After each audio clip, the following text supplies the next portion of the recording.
June 14th, 1980. A healthy baby boy was born at Herman Hospital in Houston, Texas. Congratulations, Mom. You did great. After the child's birth, Judy Olive, the delivery room nurse, would become very friendly with a couple she assumed were Mr. and Mrs. Tony Rich. I'll come see you in the recovery room in just a little while, all right? If the baby looked more like you or your husband.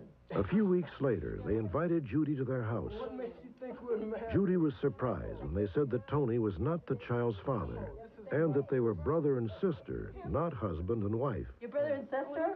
Yeah. Come on, really? Tony said that he and his sister ran an astrology business out of their home.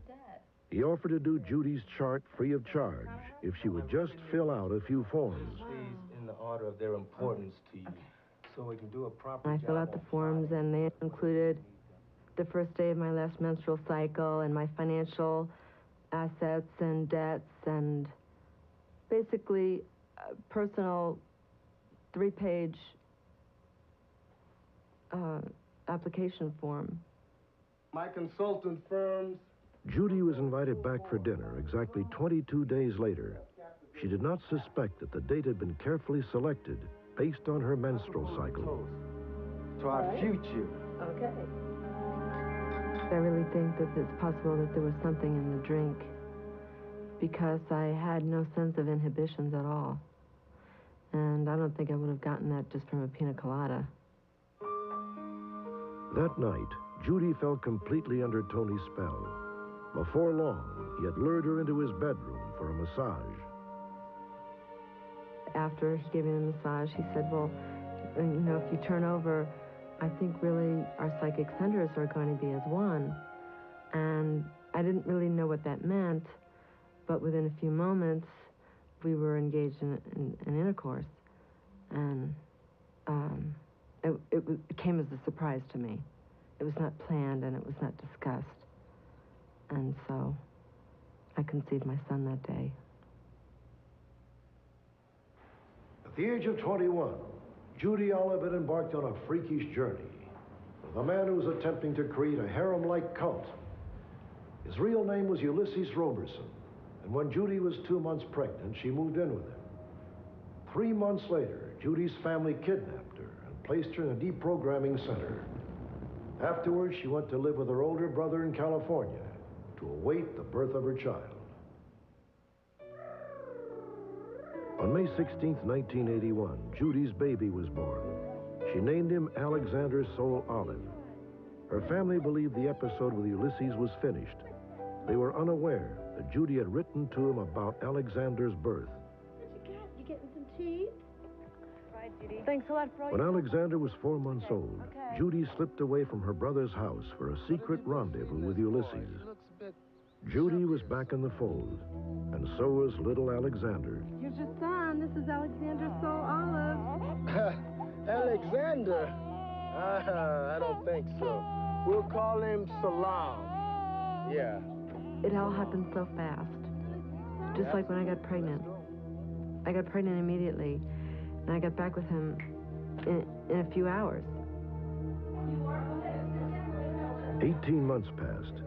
Ulysses took on more so-called wives like Judy and had children with most of them. He maintained several residences, moved from city to city, and continued to lure young women into the group using a wide variety of scams.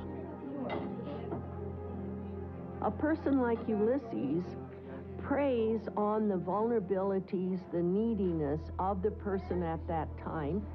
He would make the contact with women through the sister or through some other woman. And then he had an organizational operation that was very entrapping and very alluring and very demeaning and eventually totally controlling. At Ulysses' insistence, Judy went back to nursing and signed over her paychecks to him. While she worked, Judy left Alexander in the care of Ulysses and the other women. I did have concerns about my son. I was his mother, and these were people who I was trusting to take care of my child when I was working, and I had great concern, but I didn't have any outward signs of danger. It was just things that were increasingly coming up that I didn't agree with. In 1985, Judy remained in San Francisco when Ulysses moved the family to Seattle, Washington. There, he and one of his wives were arrested for child abuse. The child was placed in foster care, and Ulysses fled. He dispersed his family to several locations, including Sacramento, California, where Alexander was taken. After the abuse charges, Judy began to look for shelters where she could escape with her son.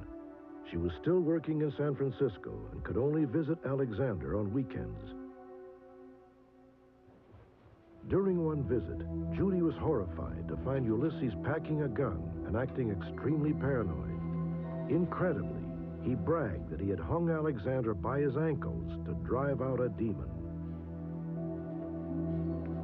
My son had large bruises on his face, and his lips were very dry and cracked and bleeding on the edge. And I was scared, and at the same time, Ulysses was acting so incredibly weird. Boy has a demon in him. But I almost had him when I had him hanging up by his ankle. Boy, he was that close to death. Oh my God. I'm gonna fix him. He's gonna be all right. I know. I mean, I'm very ashamed to say that I was not strong enough to just, Sweetheart, I love you. take my son and run. And I didn't.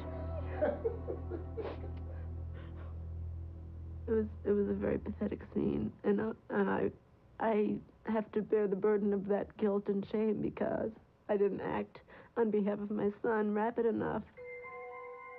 Come on, let's go. No, not you. You being punished. You go over there. A few days after Judy returned to San Francisco, Ulysses moved Alexander to Lake Tahoe, California. He then gathered up the children and one of his wives and loaded them into his van. Suddenly, Ulysses ran back upstairs to retrieve a bundle, which another of his wives believed was a bruised and battered Alexander.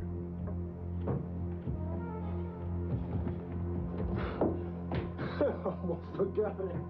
Alexander was never seen again, and no one would say where the family had gone in the van.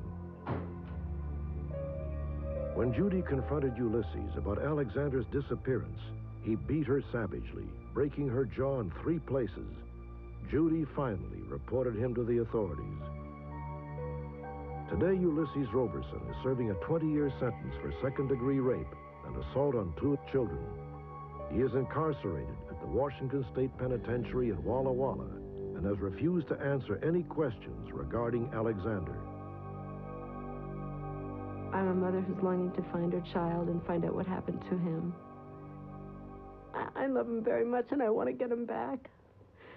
And I want to stand up for what's right for my son, in the absence of not doing it then.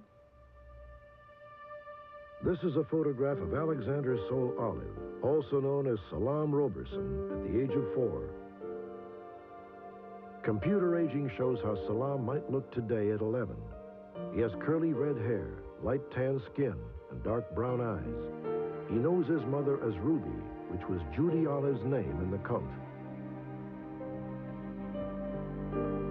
If you have any information about this story, please write to Unsolved Mysteries, P.O. Box 11449, Burbank, California, 91510, 1449.